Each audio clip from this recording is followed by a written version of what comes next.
esperando. Sí, quería, exacto. Entonces voy a poner aquí la presentación. Voy a tratar de ser lo más breve posible. Voy a dar un poco de contexto y sobre todo ubicar en qué va la discusión en la comisión de alto nivel, pero muy rápidamente. Entonces denme un segundo, por favor. Un minuto.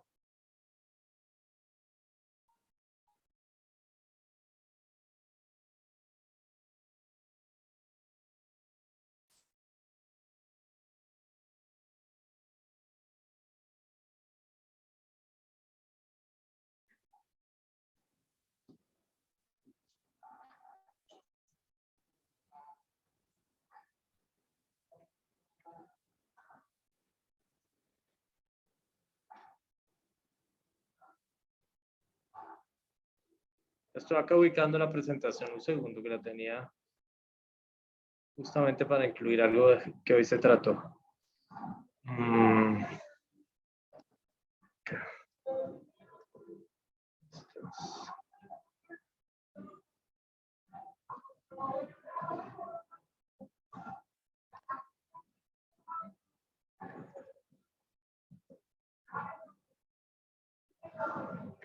Muy bien.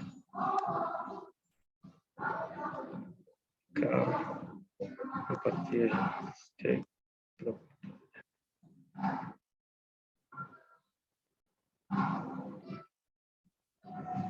Muy bien, entonces, nuevamente, ¿están viendo la pantalla en este momento?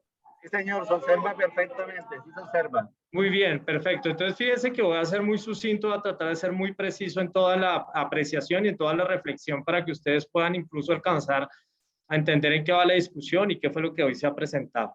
Bueno, sobre todo para las personas que de pronto, digamos, en ocasiones anteriores no han escuchado, esta diapositiva que les estoy presentando aquí es la distribución de las fuentes con las cuales se financia la educación pública de preescolar a media, ¿no? Estamos hablando de más o menos 10 millones de personas que en Colombia tienen edades entre 3 y 16 años, de los cuales más o menos 8 millones de personas están siendo atendidas por el sistema público educativo entre el jardín, prejardín, preescolar, primaria, secundaria básica, media, y de las cuales más o menos 7 millones y medio se atienden directamente en instituciones públicas, 500.000 se atienden en instituciones que son o bien contratadas por el Estado con recursos públicos o bien concesionadas, pero financiadas con recursos públicos, o sea, son más o menos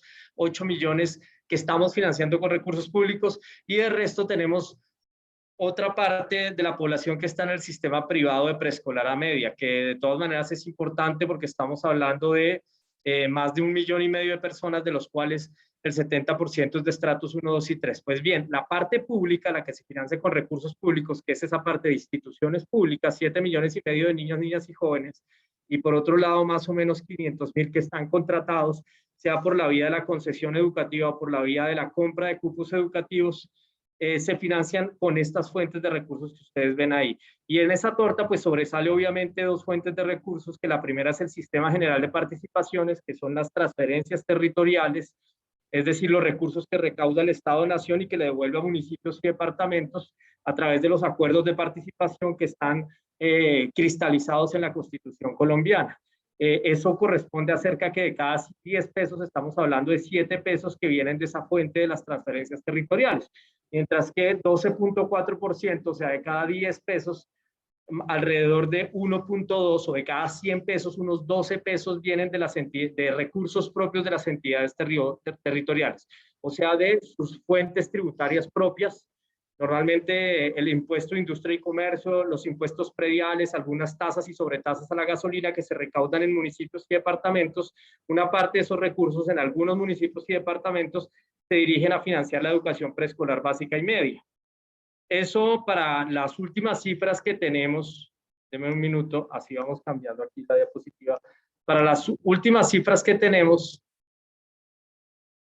correspondió alrededor de 34 billones de pesos, o sea, 34.6 billones de pesos, algo así, que significan más o menos el 3.5% del PIB en Colombia. En el año 2019 tuvimos un Producto Interno Bruto de más o menos 1.044 billones de pesos, y si estamos hablando alrededor de 35 billones de pesos, es más o menos el 3.5, un poquito menos, digamos 3.5% de toda la riqueza que se produjo en todo ese año que va a preescolar básica y media. Pero el 70% de todos esos recursos en realidad corresponden al Sistema General de Participaciones. El otro 12% corresponde, aquí no salió en este momento el cuadro, pero el otro 12% corresponde a los recursos que las entidades territoriales dedican de sus propios fondos. Pero hay que hacer una claridad importante, y es que de esos recursos, cerca de la mitad, como ustedes pueden ver en este cuadro, cerca de la mitad de esos recursos, aquí hay una proyección del 2012 al 2018, la mitad de los recursos, un poco menos de la mitad, vienen de las entidades distritales, que son 10 distritos que hay en Colombia. Ustedes saben, hay distritos turísticos, Cartagena es distrito, Santa Marta es distrito, Turbo es distrito, Buenaventura es distrito y Bogotá es distrito. En realidad, de ese 40%, mucho más, digamos la parte mayoritaria, cerca del 70%, lo pone Bogotá. O sea que si vamos a contar las 10 principales ciudades que tiene Colombia, en realidad ese 12% está siendo colocado por una parte muy minoritaria de las entidades territoriales, que son las que tienen músculo financiero, que concentran población y que además concentran recursos.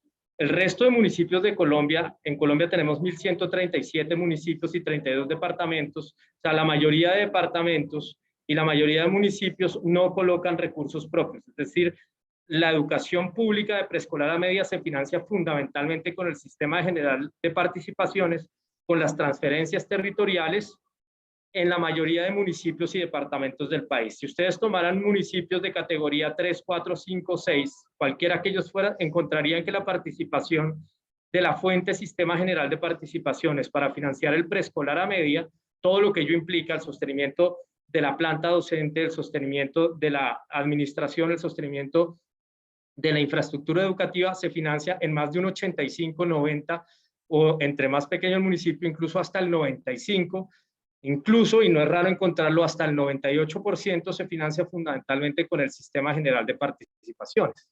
Eso nos conduce a concretar y a comprender que la espina dorsal de la financiación de la educación pública en Colombia, pues es el sistema de transferencias territoriales, o sea, el que hoy se llama Sistema General de Participaciones, pero que en su momento, en la Constitución del 91, se cristalizó en el marco del primado de descentralización como el sistema de transferencias.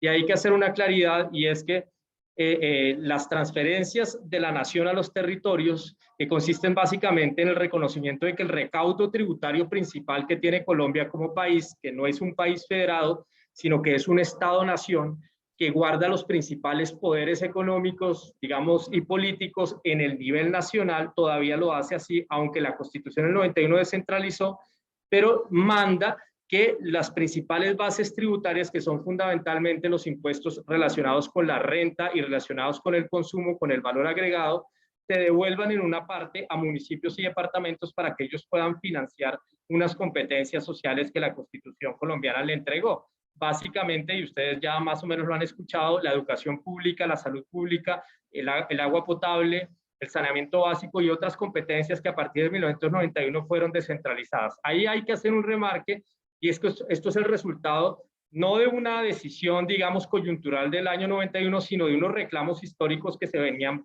presentando desde décadas anteriores. Hay que señalar que uno de ellos fue precisamente liderado por los maestros en los años 50 y 60 y que condujo a la creación del situado fiscal. El situado fiscal se crea en el gobierno de Carlos Lleras Restrepo, precisamente para tratar de garantizar estabilidad al pago de salarios docentes y a la nómina docente, porque antes a los maestros les adeudaban, les atrasaban los salarios, les quedaban adeudando y muchas veces les pagaban incluso con botellas de aguardiente o botellas de ron de las licoreras departamentales. Precisamente toda esa situación condujo a que el movimiento social de los docentes, en cabeza de la federación y de los sindicatos regionales, exigiera al gobierno nacional una participación, una presencia contundente en la financiación del sector educativo, y eso condujo a la creación del situado fiscal en el año 68.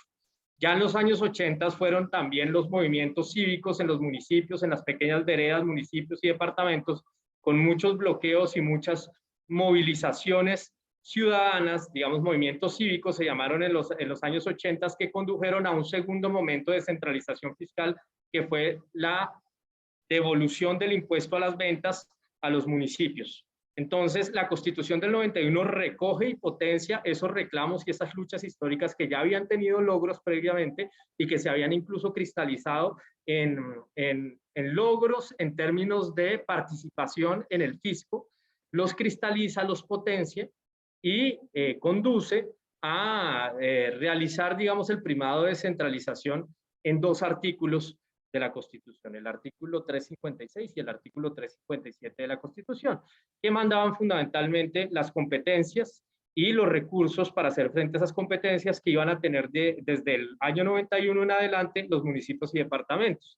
Entonces mandó estas competencias sociales que ya les había comentado: agua potable, saneamiento básico, educación pública y salud pública, y también mandató que deberían ser devueltos a municipios y departamentos el 46.5% de los ingresos corrientes de la nación. Lo que dijo era que había que tomar el situado fiscal ya existente, elevar su monto, había que tomar la devolución del impuesto a las ventas a los municipios, elevar su monto, unificar esto en un sistema de transferencias y llevarlo a que fuera el 46.5%.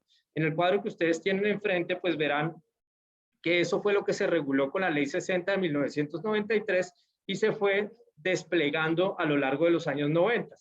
Lastimosamente, a final de los 90 tuvimos una gran crisis económica que llevó a un pacto con el Fondo Monetario Internacional, un acuerdo extendido con el Fondo Monetario Internacional, y en el contexto de esa crisis el Fondo Monetario Internacional introdujo una condicionalidad para prestar unos recursos al país que en ese momento el gobierno de entonces, que era el gobierno de Andrés Pastrana, consideró que iban a ser importantes para evitar una situación de insolvencia externa en el país. La situación era difícil, digamos, en este momento no podemos entrar en el detalle, pero fue una de las crisis económicas quizá la más importante que se tuvo en el siglo XX en la economía colombiana, incluso más importante que el impacto que tuvo la crisis de 1929, por allá la crisis de la bolsa de Nueva York en el 29 fue menos importante incluso que la crisis que tuvimos a finales de los 90, con una economía ya globalizada, abierta y mucho más grande. Entonces eso condujo a ese acuerdo con el Fondo Monetario Internacional, y el Fondo Monetario puso una condicionalidad en realidad muy dialogada con pues, las élites económicas y economistas colombianas, de que había que recortar el crecimiento, había que aplacar el crecimiento de las transferencias, porque de alguna manera quitaban flexibilidad y quitaban discrecionalidad para poder hacer un ajuste fiscal que ellos consideraban que era parte de la solución de esa crisis. Obviamente hay diagnósticos heterodoxos al respecto que consideran que eso lo único que hizo fue agravar aún más la crisis. Pero en ese contexto se generó un proyecto de reforma constitucional que fue aprobado apenas con un voto, digamos, se perdió o se ganó esa reforma constitucional en el año 2001, fue el acto legislativo 01-2001 que se reguló con la famosa ley 715-2001, y vamos a tener que a partir de entonces se pierde el compromiso con el 46.5% y vamos a tener un primer periodo de transición en el cual se toma la bolsa de recursos que había en el año 2001 y simplemente se le aplica la inflación más unos pocos puntos porcentuales, con la promesa de que en el año 2007, después de pasada la crisis, se tenía que volver a la fórmula original. Pero eso nunca pasó porque el siguiente gobierno, que ya fue el de Uribe, ya había pasado su primer periodo Uribe, cuando en 2006 vuelve y presenta otra reforma constitucional para hacer un cambio todavía más profundo por la vía constitucional, a ese primado, digamos, a ese acuerdo de la Constitución de entregar muchas competencias, pero también entregar de manera coherente suficientes recursos para hacerles frente. Pues este segundo gobierno de Uribe introduce una nueva reforma constitucional, que esa sí fue aprobada holgadamente en el Congreso, ya la composición del Congreso era muy diferente, con el acto legislativo 04 de 2007, y que generó que se ampliara ese periodo de transición, donde la bolsa del SGP iba a crecer solamente la inflación más unos puntos porcentuales, pero además, y esto es lo realmente grave, a partir del año 2017 íbamos a tener una situación en que ya nunca íbamos a volver al acuerdo del 46.5%, a la norma de crecimiento, sino que íbamos a adoptar una nueva forma de hacer crecer o de establecer, calcular el crecimiento de las transferencias territoriales. Esta nueva fórmula básicamente consiste en aplicar como porcentaje de crecimiento a las transferencias territoriales el promedio de crecimiento de los ingresos corrientes de la nación de los últimos 4 años. O sea, el recaudo tributario que tenga el nivel nacional tiene un porcentaje de crecimiento cada año, o no. Si hay una crisis económica, pues ese porcentaje es negativo. Entonces se toman los porcentajes de crecimiento de los últimos 4 años, se promedian y ese es el que se aplica al SGP. Téngase en cuenta que el SGP es la espina dorsal del financiamiento de la educación preescolar básica y media, por eso es que estamos hablando al respecto y que esa fórmula de crecimiento es básicamente la fórmula que se le aplica al crecimiento del presupuesto educativo en educación preescolar básica y media. Como resultado de esas 2 reformas constitucionales, pasamos de tener un compromiso sobre el 46,5% de los ingresos corrientes de la nación, o sea, ese recaudo tributario grueso que tiene a nivel nacional, un país que sigue siendo un Estado-nación unitario y que sus principales recursos tributarios van al Fondo Nacional de Impuestos. El Observatorio de la Javeriana de Política Fiscal señala que de cada 100 pesos que se recaudan en Colombia en impuestos, no importa en qué nivel, cerca de 86, 87 van al nivel nacional. Entonces se tenían que devolver 46,5%, pero pasamos con estas 2 reformas a devolver solamente 27,7%. O sea, y le quitamos una quinta parte de los recursos del nivel nacional, de nuestros impuestos que pagamos en cualquier parte del país, que la Constitución del 91 le había dado a cambio de que los municipios y departamentos asumieran las principales competencias sociales, y esos recursos fueron tomados por el nivel central y fueron utilizados en otras competencias. Podemos al final, si hay alguna conversación, hablar acerca de en qué se gastaron esos recursos, porque tiene mucho que ver con el debate pensional que actualmente se está dando, con el debate, por ejemplo, también sobre la política asistencial de familias en acción o el ingreso básico, que son, estos recursos fueron a alimentar otras necesidades en el marco de una finanza pública a favor del sistema financiero, a favor de los fondos privados de pensiones, a favor de una política asistencial y no universalista, y a favor pues del gasto militar y a favor del pago de la deuda, el pago del servicio de la deuda. Pero avanzando en lo que nos compete, hay que decir que si uno toma estos más o menos 20 años, del 2002 al 2022, y hace cálculos, cerca de 191 billones de pesos dejaron de ir al sector educativo. O sea, casi 200 billones de pesos de los cuales se fueron acumulando año a año y que en vez de irse a fortalecer el sector educativo, como la Constitución del 91 lo mandaba, fueron recentralizados y utilizados por los gobiernos de turno, fundamentalmente los 2 de Uribe, los 2 de Santos y el de Duque, en otras competencias diferentes y en otras prioridades diferentes. Si contamos todas las transferencias, estamos hablando, incluido 2022, cerca de 400 billones de pesos que dejaron de ser girados a la salud nuestra, a nuestro agua potable, a nuestro saneamiento básico, a nuestra educación pública. Bueno, dicho todo eso, es necesario señalar que todo esto condujo a una situación, digamos, de crisis de la finanza educativa en 2 sentidos. En un sentido coyuntural, muy claro, que les voy a explicar, digamos, rápidamente, y en un sentido estructural. En el sentido coyuntural, básicamente, a partir del año 2017 se empezó a generar un déficit corriente en el sistema educativo. Explico qué significa.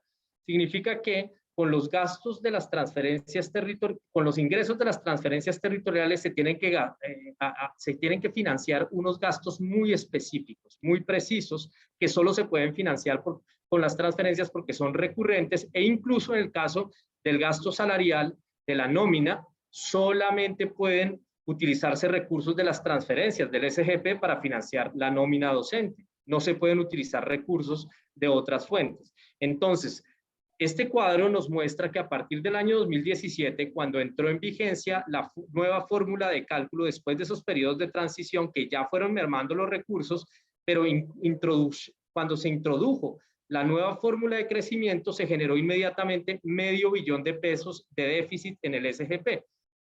Para ese año entraron 20 billones del SGP educativo y tenían que haberse gastado 21.13 billones con las cuentas que ya venían de años anteriores y que tienen un crecimiento inercial, sea por la inflación, sea por los acuerdos salariales, sea por el aumento de los servicios públicos, sea por el aumento de los costos educativos. Y eso condujo a una situación crítica en el sector que en ese momento llevó a que los secretarios de educación, ustedes lo recordarán, año 2017, ministra Janet Gija, los secretarios de educación mandan una carta muy fuerte al Ministerio de Educación diciendo que no habían recibido los recursos para pagar los servicios públicos de los colegios, no han recibido los recursos para pagar la conectividad, las saciadoras, los celadores, y que estaban muy preocupados cómo se iba a terminar la vigencia. Eso fue para el mes de mayo, abril o mayo del año 2017. Y como consecuencia, el gobierno nacional de Santos en ese momento tuvo que tramitar una adición presupuestal de $500 millones de pesos en medio de la vigencia, cosa que es muy rara. Fíjense que ustedes que incluso el año anterior se habló de una adición presupuestal. En realidad, esta situación fue bastante singular y fue producida por la entrada en vigencia de la nueva fórmula. Este cuadro, que es compartido por el Ministerio de Educación con FECODE en una de las negociaciones, mostraba ya que para el año 2018 ese déficit iba a crecer a 1.2 billones de pesos. Nosotros hicimos cálculos para los siguientes años. En el 2019 ya se iba a mantener en 1.2 billones de pesos, pero ya para este año, en el 2022, estamos hablando de un déficit de alrededor de los 2 billones de pesos. Aquí tenemos en esta gráfica, ustedes pueden ver los ingresos del SGP, está la barra en azul, la barra en anaranjado son los gastos y el déficit es lo que ustedes pueden encontrar en gris. Entonces, ¿cómo ha hecho el Estado para hacer funcionar su sistema educativo con un déficit acumulado y además corriente y recurrente año tras año a través de dos estrategias bastante singulares, muy sui generis? La primera de ellas es que ha venido sistemáticamente pidiendo, aquí no salió la gráfica, pero ha venido sistemáticamente pidiendo préstamos al FOMPET, a otra partida del SGP que va dirigida a financiar las pensiones territoriales de los trabajadores de las entidades territoriales, y les ha venido sustrayendo de ahí a través de algunos parágrafos y artículos que introducen la ley de presupuestos de cada año. $500 millones de pesos pidió en el año 2018, otro $500 millones de pesos en el 2019, pero en el 2020 ya pidió $1 billón de pesos, que era lo que estaba aquí en este cuadro. Aparecía justamente la cita precisa del presupuesto del año 2020, presentado en el año 2019, que señalaba que se habían tomado prestados, porque así, ese es el mecanismo que se ha utilizado, es un préstamo que hace la partida del FOMPET o el FOMPET para el sector educativo para que pueda cubrir sus gastos recurrentes. Pero como lo hemos dicho aquí, el déficit es mucho más que $500 millones de pesos en el 2018-2019, fue mucho más que $1 billón de pesos en el 2020. En realidad estamos hablando de un déficit que ha galopado de $500 millones de pesos a $2 billones de pesos. La otra parte, ¿cómo la ha financiado? Pues básicamente a través del recorte de las partidas que van dirigidas, por un lado, a las escuelas, que es la partida de gratuidad del SGP, que ha sido recortada en alrededor de un 25%, y la partida que va dirigida a los municipios más pequeños, que se llama de calidad matrícula, que ha sido reducida entre el año 2016 al año... Las cifras que tengo en este cuadro son hasta el 2018, pero si tomamos hasta la situación actual, incluyendo las inflaciones de los últimos 3 años, encontraríamos que es una reducción real de alrededor del 30% de los recursos. Entonces, los recursos que son más importantes para escuelas y para municipios pequeños, la parte más frágil, digamos, de toda la asignación de la financiación del sistema de educación preescolar básica y media, está siendo recortada masivamente precisamente como consecuencia de esa reforma. Y además están siendo sustraídos fondos que no le corresponden al sector educativo para tapar un hueco recurrente que ha sido generado también por esta nueva fórmula de cálculo de las transferencias territoriales. Ese es el problema coyuntural, que es grave, porque estamos hablando de $2 billones de pesos, estamos hablando de un sector educativo que para pagar sus cuentas corrientes, como por ejemplo la nómina, los servicios públicos, tiene que sacar plata de donde no hay. Y tiene que recortar a las necesidades más importantes que tiene el sistema, que están en las escuelas y en los municipios pequeños.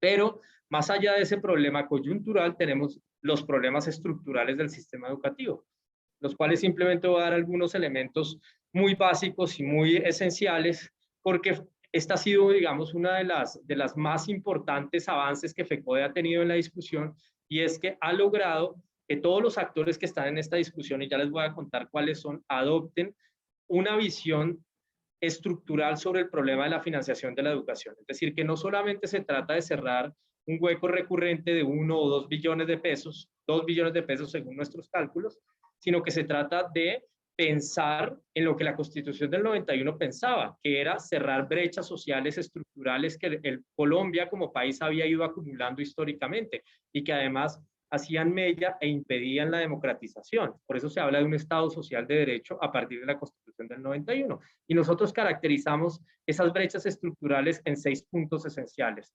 Nosotros hemos mostrado que el sistema educativo y que como consecuencia de estas reformas constitucionales se ha agravado estas brechas, tienen 6 elementos esenciales en los cuales está, digamos que mostrando situación crítica y está generando resultados muy difíciles para la estructura social colombiana. Lo primero es básicamente una brecha de acceso al sistema educativo. Y ahí quiero introducir ya elementos, digamos, de las últimas horas, que son muy importantes a tener en cuenta.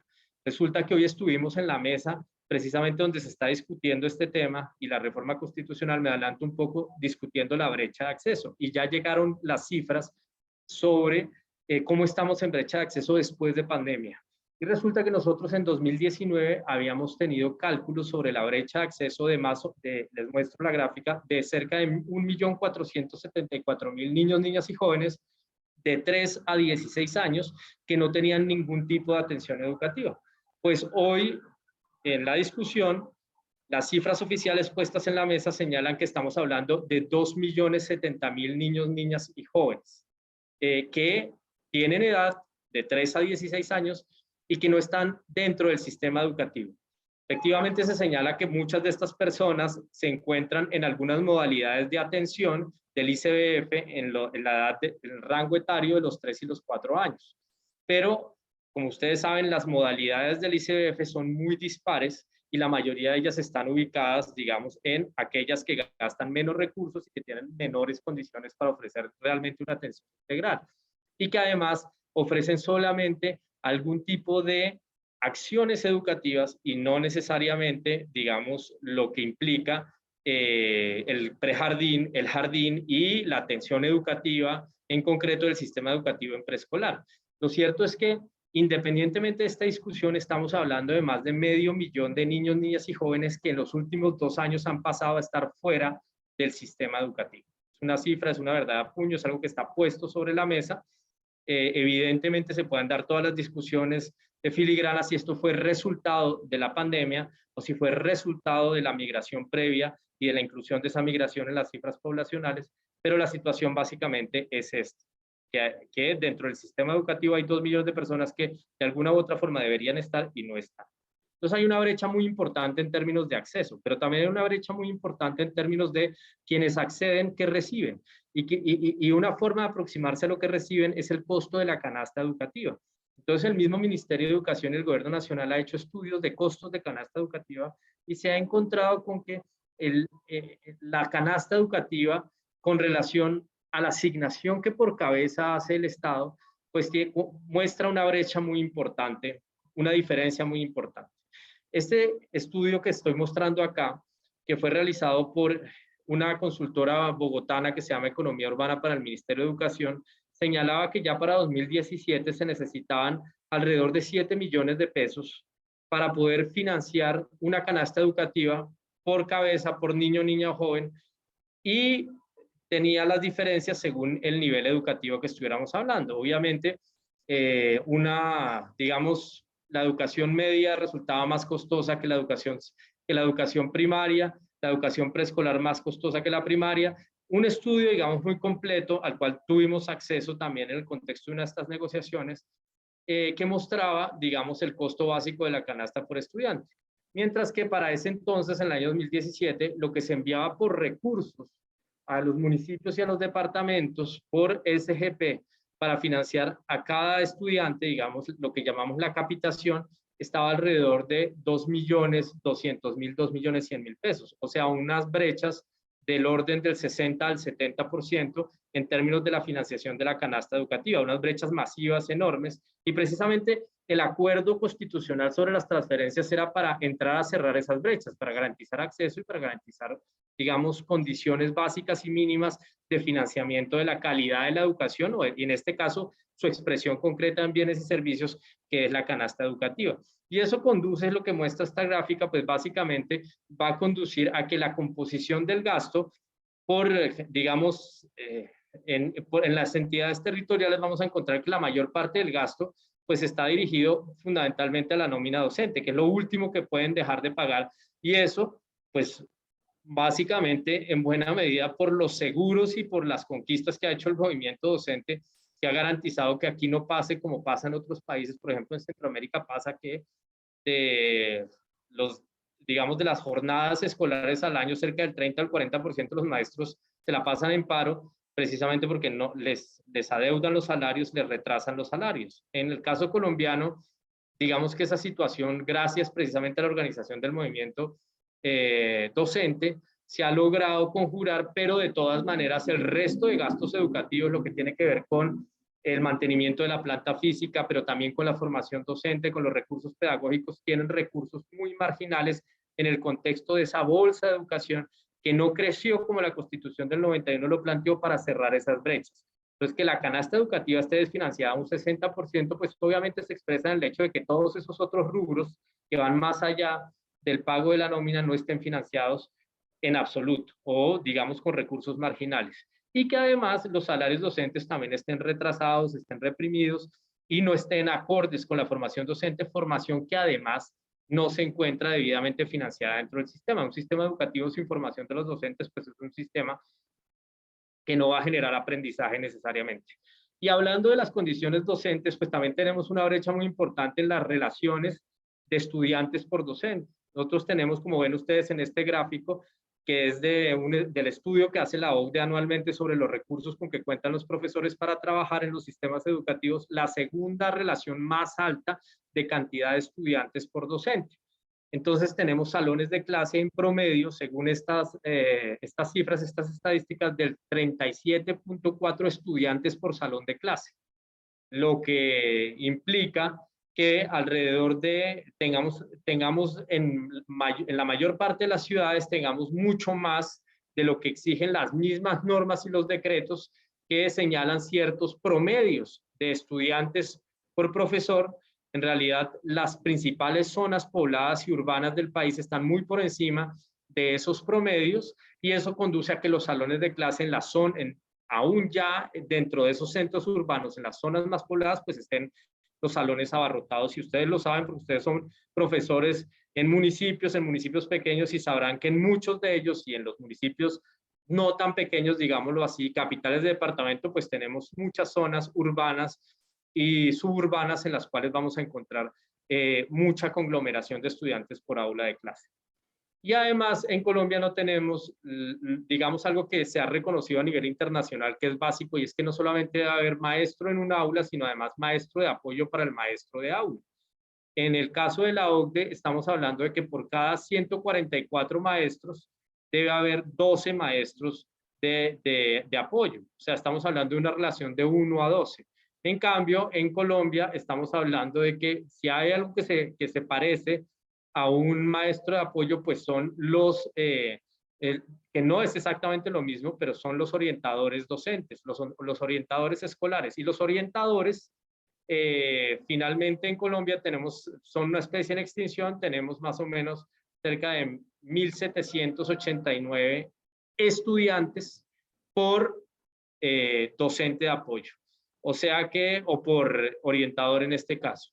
En el caso de la OCDE estamos hablando de alrededor de 144 estudiantes por docente de apoyo. Yo dije 12 maestros por docente de apoyo, es más o menos la rata.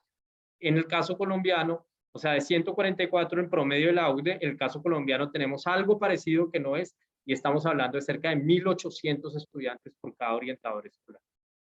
Muy bien, entonces, de alguna forma señalar que estas reformas constitucionales primero le hicieron un conejo a la descentralización, le entregaron competencias a los municipios y departamentos que tenían una contrapartida que eran las transferencias territoriales, luego retiraron la contrapartida y dejaron las competencias, y aún más han aumentado esas competencias, porque por ejemplo, el programa de alimentación escolar, que es una nueva competencia que fue apareciendo en los 90 y se consolidó en el 2000, no estaba antes y no fue esta competencia no fue entregada con recursos adicionales, sino que de alguna manera se tomaron los mismos recursos, incluso menguados en su crecimiento, para hacer frente a esa competencia. Y hay otra competencia que es la atención integral a la primera infancia, que también tiene, digamos, el mismo panorama, en el cual se entregan más responsabilidades a municipios y departamentos, sobre todo a municipios y departamentos intermedios, digamos, los municipios intermedios, las ciudades capitales, se les entrega nuevamente esa competencia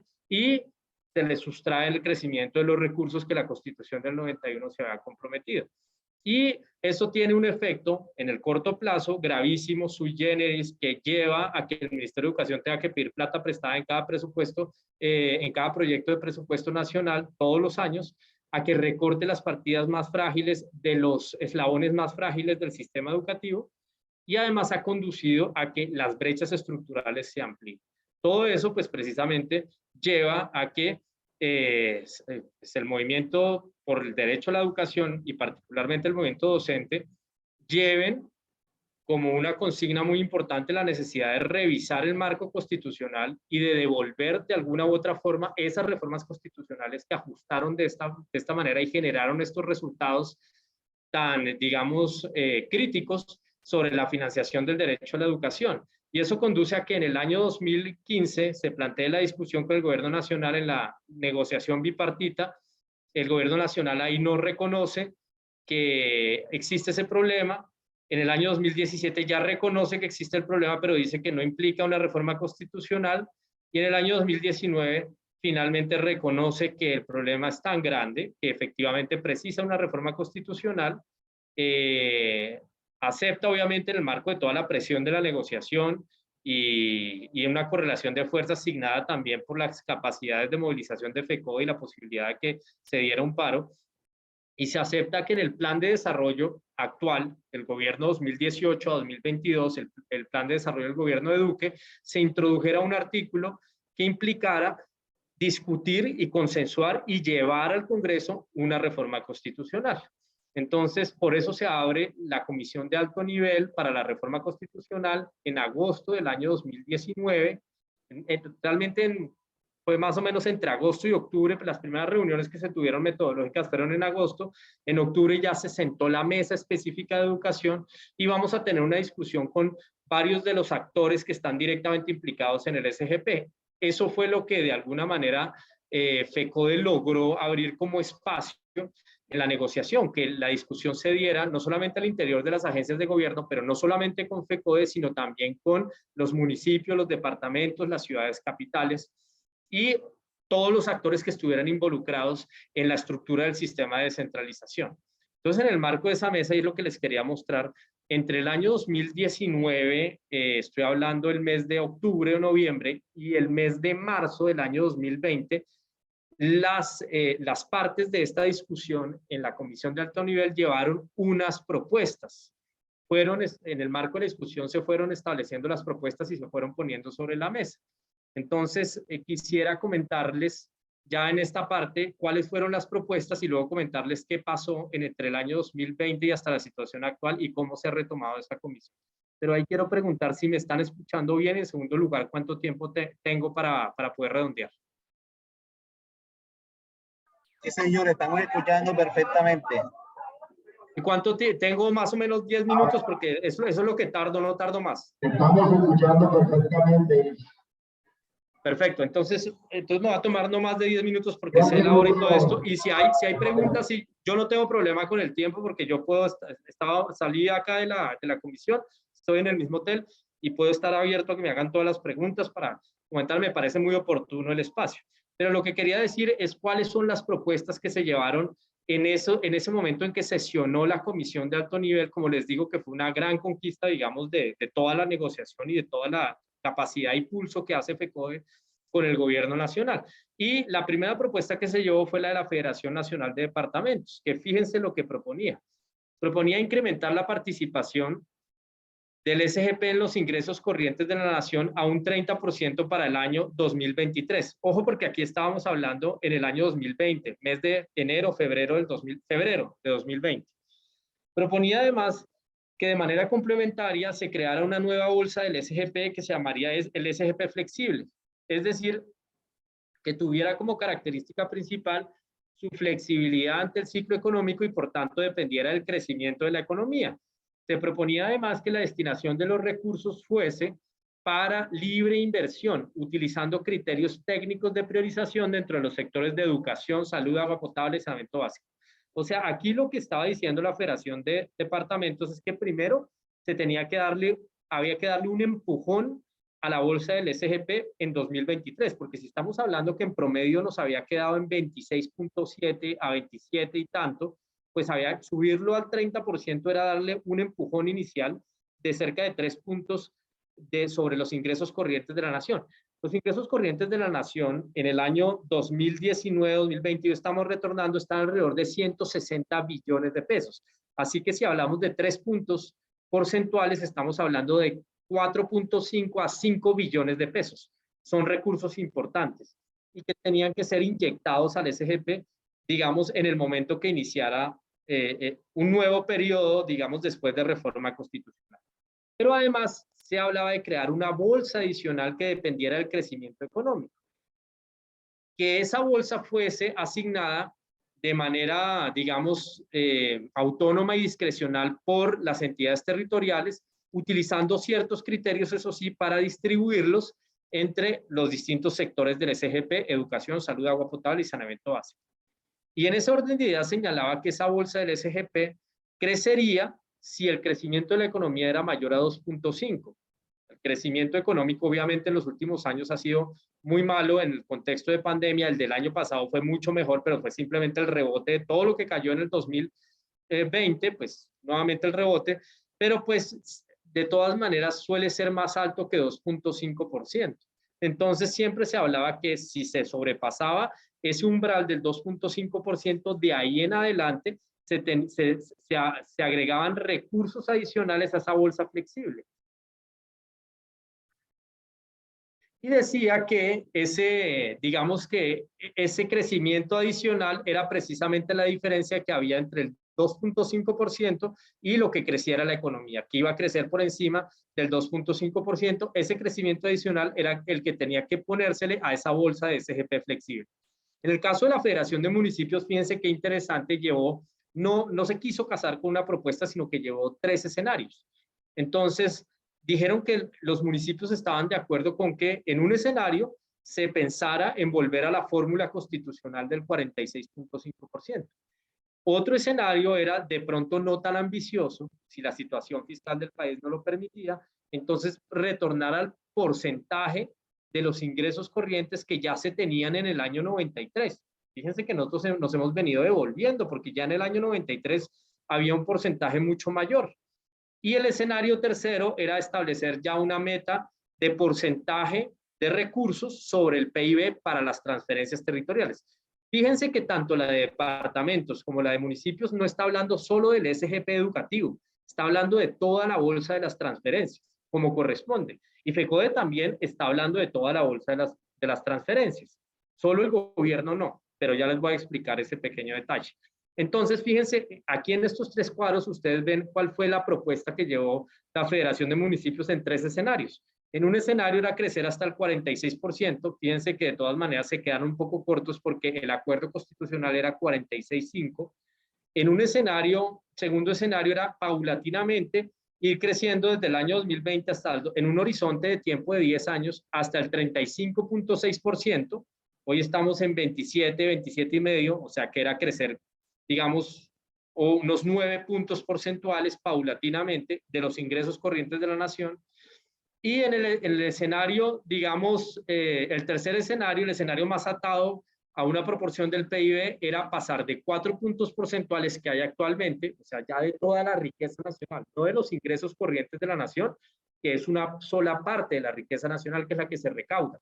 En realidad, sí estamos hablando de 1.044 billones de pesos que producimos todos los colombianos al año, 160 billones de pesos, o sea, de 1.044, 160 vienen a ser algo así como el 14, el 15%, poco más del 15%.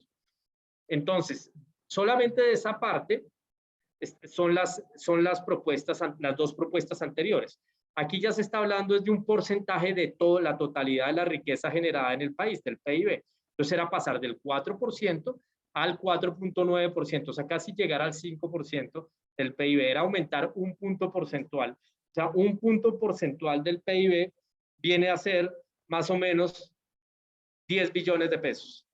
Entonces, un poco más de, en realidad, 10.4, 10.5 billones de pesos. Era aumentar esos recursos en estos 10 años. Y los mismos cálculos se pueden hacer con relación a los otros. Ya les voy a mostrar una gráfica que muestra un poco las trayectorias al respecto. La Asociación de Ciudades Capitales había propuesto lo siguiente. Había señalado que había que modificar el artículo 357 con 3 parágrafos. Un primer parágrafo que decía que el SGP tendría un crecimiento adicional al establecido por el artículo que ya existe y que ese crecimiento se calcularía garantizando un crecimiento real de los recursos para educación, solo para educación en este caso, de tal forma que la bolsa para el sector creciera a una tasa mínima de inflación causada más puntos porcentuales. O sea, en realidad lo que está diciendo es que solo para el caso de educación, ahí sí ya estamos hablando de que ciudades capitales hablan de sacar la bolsa de educación y que tenga otra lógica de crecimiento. Solo para ellos, para esta parte, para esa bolsa, se le debería proponer por lo menos la inflación de crecimiento más unos puntos porcentuales. Y esto me permite decir algo que es esencial, y es que la fórmula actual, la que dejó el gobierno de Uribe y que empezó a operar en el año 2017, en esa fórmula no existe ningún seguro de crecimiento por encima de la inflación. Solamente fue hasta el año 2016. Esos que llamaron los periodos de transición, que era la inflación más unos puntos porcentuales, entre 2 y 4 puntos porcentuales, en realidad a partir del 2017 desapareció y se empezó a calcular fue con relación al crecimiento del recaudo que está atado al crecimiento de la economía. Entonces, puede muchas veces que aumente la inflación por encima del promedio de crecimiento de los últimos 4 años de los ingresos corrientes de la nación. Y en ese caso, los recursos del SGP caen en términos reales. No existe ningún tipo de seguro. Lo que está introduciendo acá la propuesta de Asocapitales es que para el caso específico del SGP en educación, siempre haya un piso en inflación más unos puntos porcentuales. El parágrafo 2 señalaba que si la tasa de crecimiento real de la economía estaba por encima de un determinado nivel, digamos que el crecimiento del SGP sería igual a la tasa de inflación causada más la tasa de crecimiento real señalada en el parágrafo anterior, más los puntos porcentuales de diferencia resultante de comparar la tasa de crecimiento real y el porcentaje que se señala. Lo repito nuevamente para que se entienda, porque en realidad lo que está haciendo simplemente es decir que el SGP, ya toda la bolsa, va a crecer la inflación causada más la tasa que se señalaba anteriormente, más un premio, digamos, más una prima adicional, si la economía crecía por encima de cierto nivel. No se arriesgaron, la federación, digamos, la asociación de capitales no se arriesgó a dar, siempre dejó todavía decía que esos porcentajes tenían que ser el resultado de la discusión técnica, pero está apuntando fundamentalmente a que tanto la bolsa de educación tenga un seguro y crezca por encima de la inflación y que toda la bolsa real, digamos, la bolsa completa del SGP crezca, digamos, un poco más que la inflación y también tenga la posibilidad de recoger los beneficios de un crecimiento superior a determinado nivel de la economía nacional. Y el tercer parágrafo era que a los recursos para el sector educativo resultantes de la aplicación del parágrafo 1, o sea, de esa bolsa específica de educación que crece la inflación más unos puntos, se tendría un crecimiento adicional. La evolución de ese crecimiento sí estaba establecido en unos porcentajes específicos. Para el 2021 unos porcentajes, para el 2022 otro porcentaje, y del 2023 al 2030, también pensando en un horizonte de 10 años, otro porcentaje. O sea que había 3 fuerzas de mayor crecimiento, 2 para el sector educativo y otro para la bolsa completa del SGP, que la Asociación de Capitales propuso en la mesa que tenían que empezar, digamos, a acelerar la disponibilidad de recursos mucho más allá de la fórmula actual. Fíjense que ellos simplemente agregan parágrafos, dejan la fórmula actual, pero la modifican con unos parágrafos para que de aquí al 2030 tenga un mayor crecimiento. Y a partir del año 2030, sí, digamos que retornaría a la fórmula inicial, salvo por lo que dice este parágrafo 1 y este parágrafo 2, que sí no están, digamos, limitados en ese horizonte temporal. Denme un minuto, porque tengo una gráfica aquí muy importante que es importante mostrarla para que ustedes vean la diferencia, porque en principio el gobierno también llevó a la mesa, y esto es algo muy importante, una propuesta de aumento de los recursos del SGP por la vía de reforma constitucional. Entonces, denme un minuto porque en esta diapositiva no sale, pero voy a sacar otra copia de la presentación para que la actualice. Un minuto.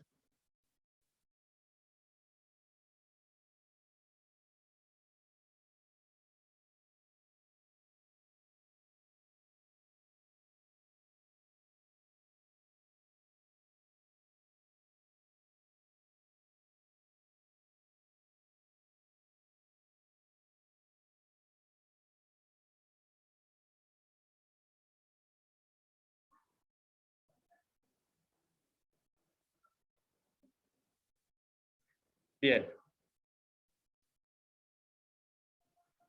Entonces, esta es la propuesta del gobierno. Básicamente, el gobierno proponía algo muy puntual y era aumentar la base solo del SGP educativo, solo del SGP educativo. Fíjense que las otras 3 federaciones todas proponen algo para toda la bolsa y la Federación de Ciudades Capitales propone algo específico para educación, pero además de toda la bolsa. O sea, propone algo para educación, un plus, y para toda la bolsa propone también un crecimiento mayor que el de la fórmula actual. Solo el gobierno llevó una propuesta solo para la bolsa de educación.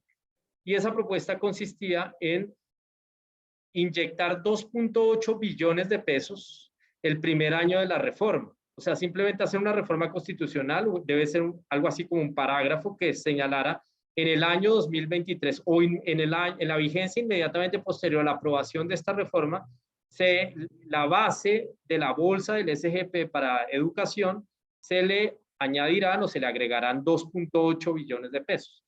Es algo muy importante porque de todas maneras 2.8 billones de pesos para educación específicamente son alrededor en este momento del 10% de la bolsa. Ojo, no es ni el 1 ni el 2%. Actualmente se están transfiriendo alrededor de 28.7 billones de pesos del SGP para educación. Estoy hablando del año 2022. O sea que hablar de 2.8 billones de pesos significaría, claro que es para, en este caso era para este año, efectivamente significaría alrededor del 10% de la bolsa, un aumento del 10% de la bolsa y no más. Pero ese aumento de un año sí haría base, significaría que para las siguientes aplicaciones de la fórmula ya existente de crecimiento de las transferencias, se tendría en cuenta ese monto adicional que se agregaría al que estuviera calculado para el año 2022 o para el primer año de la reforma. De todas maneras, es importante señalar que es la primera vez que el gobierno nacional en los últimos 20 años, yo creo que después de la Constitución del 91, se compromete a agregar recursos importantes a través de una reforma constitucional para financiar el sistema educativo. Y esta propuesta la llevó en febrero del año 2020. FECODE, por su parte, llevó una propuesta, digamos que en medio de todo, mucho más precisa en lo que tiene que ver con su formulación, y consistía básicamente en que habláramos ya no del promedio de los ingresos corrientes de la nación de los últimos 4 años, sino de los últimos 5 años para suavizar todavía el efecto de cualquier fluctuación económica, suavizarlo más, pero a eso agregarle 8 puntos porcentuales. Entonces hicimos todos los cálculos y todo ello apuntaba en que en un horizonte de 10 años podíamos retomar el 46.5%. Se mencionaba además, teniendo en cuenta ese seguro de piso, de que por lo menos se subiera la inflación más esos puntos porcentuales, porque en algún momento puede ocurrir que ese promedio de los ingresos corrientes de la nación de los últimos 5 años estuviese por debajo de la inflación. En ese caso, y es lo que ustedes ven aquí en el segundo punto, cuando el promedio de la variación porcentual de los ingresos corrientes de la nación sea inferior a la inflación causada en los 12 meses anteriores a la aprobación del presupuesto general de la nación, se reemplazaría la fórmula por inflación más 8 puntos. O sea, no el promedio más 8 puntos, sino inflación más 8 puntos. Mejor dicho, lo que sea más alto de los 2 pisos más 8 puntos porcentuales. Y luego se señalaba que cuando ya eso condujera, ese aumento más rápido, ese crecimiento más rápido, condujera a que el SGP pesara se ponderara como el 47.5% de los ingresos corrientes de la nación, se mantendría esa participación en adelante.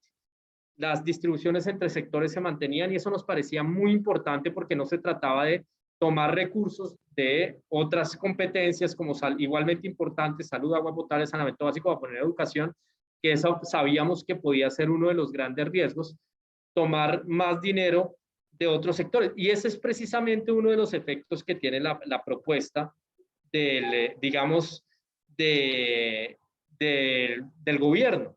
Y es que si bien inyecta recursos, pero el SGP sigue creciendo con la misma fórmula, pues lo que vamos a tener es que la bolsa educativa va a terminar creciendo más que las otras bolsas y de alguna manera les va a terminar cuestionando la participación a las otras bolsas dentro del SGP.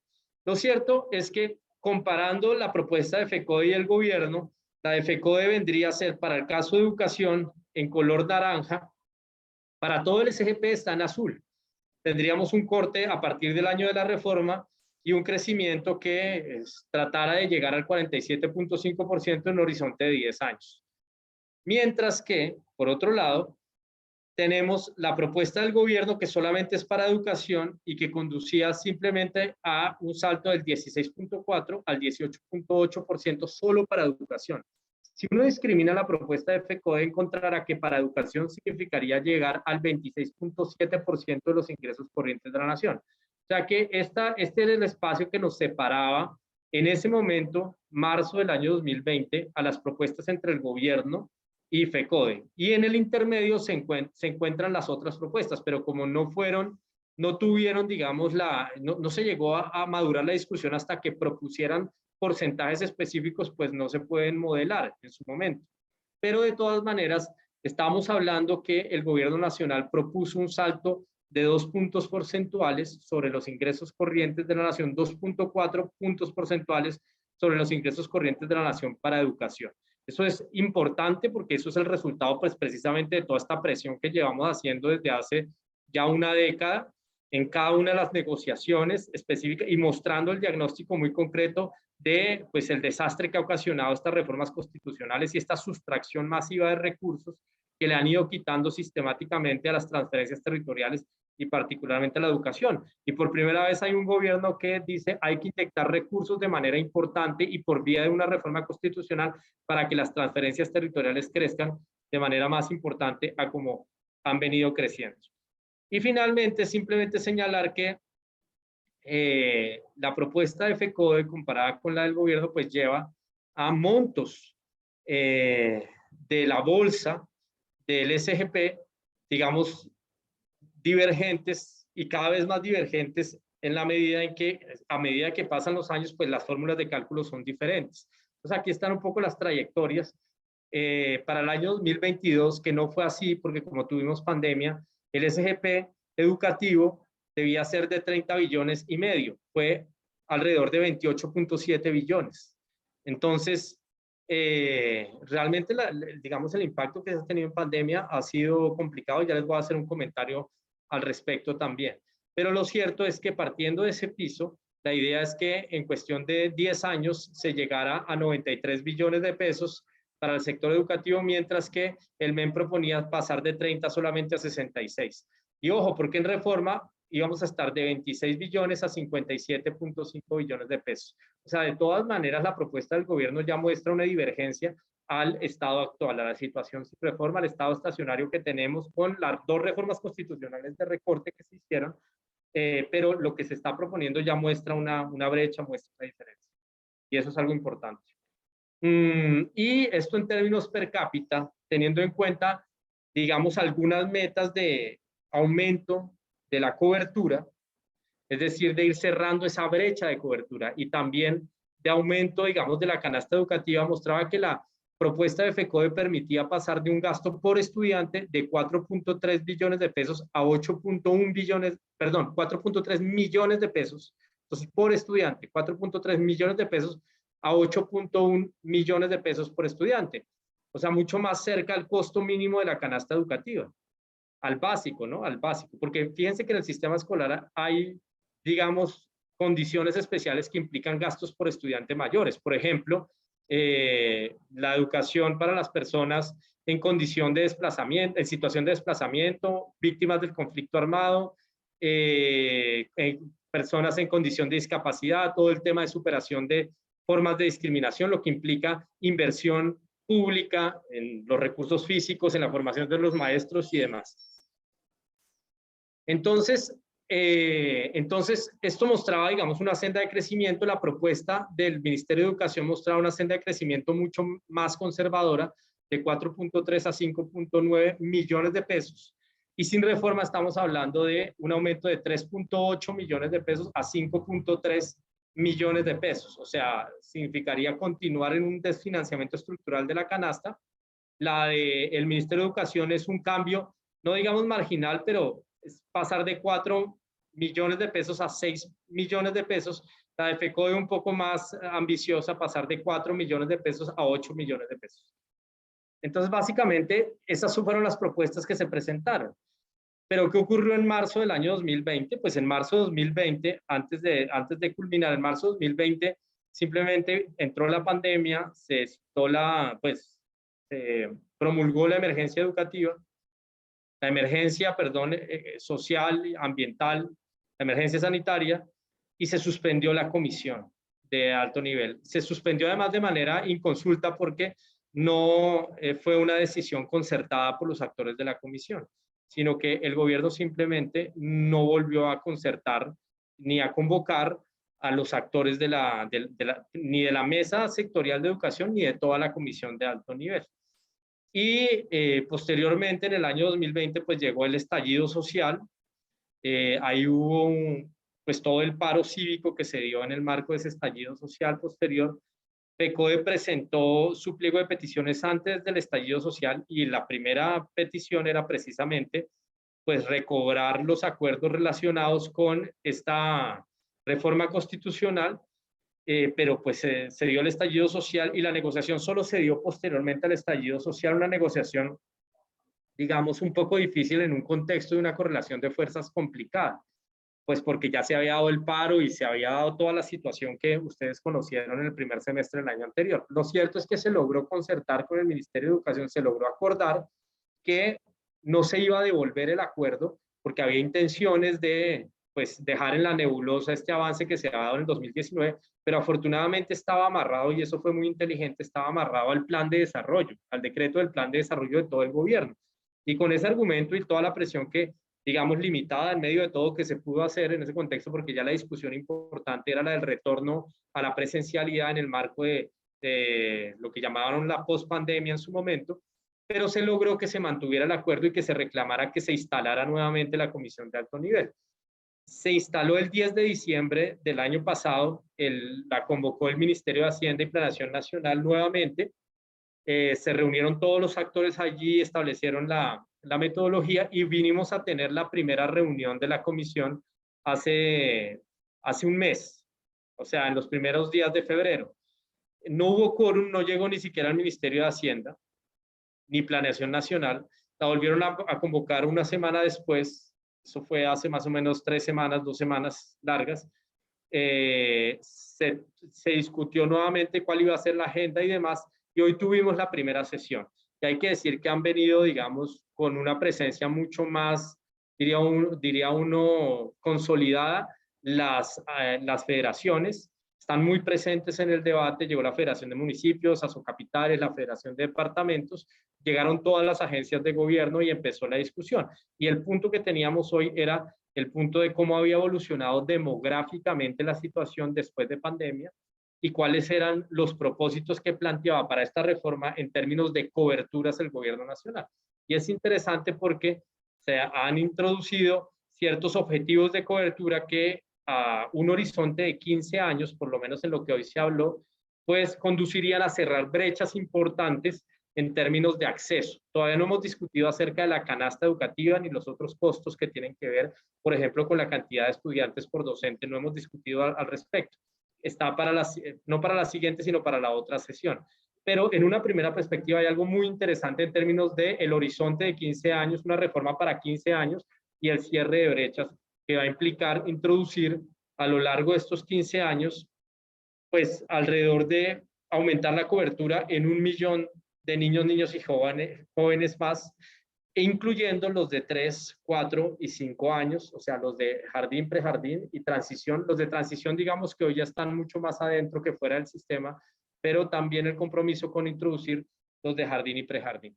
Entonces, básicamente esa es la situación que tenemos. No hemos, digamos, se reactivó la comisión. Ya hoy fue el primer día en el que hubo nuevamente trabajo temático como tal y discusión sobre esto, pero pues esperamos que en la siguiente sesión, en los próximos 15 días, la siguiente sesión quedó para dentro de 15 días exactamente, ya empecemos a tener la discusión. Y la posición de FECODE es que todos los actores vuelvan y traigan a la mesa, digamos, si reafirman sus propuestas, si las han ajustado o modificado, y cuáles han sido las razones de cambios en caso de que lo haya. Entonces nosotros en principio pues vamos a reafirmar la propuesta que traíamos porque nos parece que con todo y lo que ha ocurrido es todavía más urgente hacer la reforma y que implica recursos muy importantes de crecimiento. Y también nosotros estamos hablando de un horizonte de 10 años, el gobierno de 15 años, todo esto se puede discutir, pero pues básicamente es la necesidad de que se llegue a un consenso rápidamente y el nuevo Congreso pueda recibir, incluso antes de que termine este periodo de gobierno, pues una propuesta de reforma constitucional para su trámite. Básicamente eso era lo que yo quería presentarles. No sé si hay alguna pregunta precisa o algún comentario y estoy aquí atento para ello.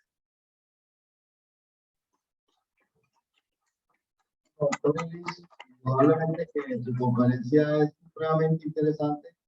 Los compañeros que están aquí hemos tenido el privilegio de escuchar los últimos acontecimientos que en esta materia se van desarrollando frente a un tema crucial, porque aquí se define el tema salarial, aquí se define el tema de los ascensos de los nuevos maestros, aquí se define el tema de la infraestructura educativa, aquí se define, por decirlo así, todo lo que tiene que ver con el tema de calidad, porque son recursos. Nosotros agradecemos a usted, doctor Illich, su amabilidad, su tiempo. Sabemos de la importancia que significa para la federación y del empeño que usted pone en bajar estos complicados temas de orden presupuestal al magisterio y sobre todo de esa decisión de acompañar a una organización social como lo es FECODE, que representa al magisterio y que tiene uno de sus ejes la defensa de la educación pública estatal. Entonces, muchas gracias, compañero Illich. No sé, ¿alguien había levantado la mano allá? Sí, señor. Hay una pregunta. Estoy atento. Ya, un segundo, Illich. Ya viene el compañero que tiene una inquietud.